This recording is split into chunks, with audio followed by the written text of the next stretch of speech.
Arc Raiders can experience FPS drops on lower-end PCs when the system can't handle the game's demands.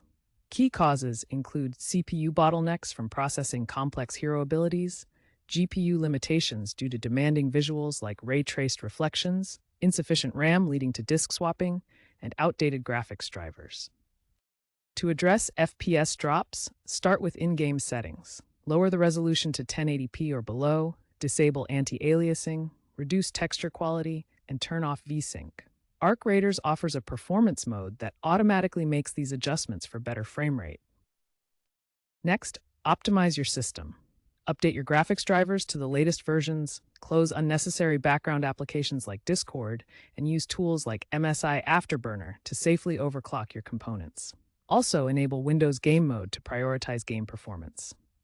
If possible, consider hardware upgrades. Adding more RAM can prevent disk swapping, and a budget graphics card like a GTX 1650 can significantly improve your frame rate in Arc Raiders. Beyond basic tweaks, Arc Raiders benefits from advanced optimization strategies found in community forums like Steam and Reddit. Keep an eye on game updates. For example, patch 1.3.2 significantly reduced CPU overhead through improved multi-threading. Trends show that game developers are increasingly focusing on accessibility for low-end hardware with performance presets. Future updates may include AI-driven auto-optimization similar to NVIDIA DLSS, potentially boosting performance by 25 to 40%.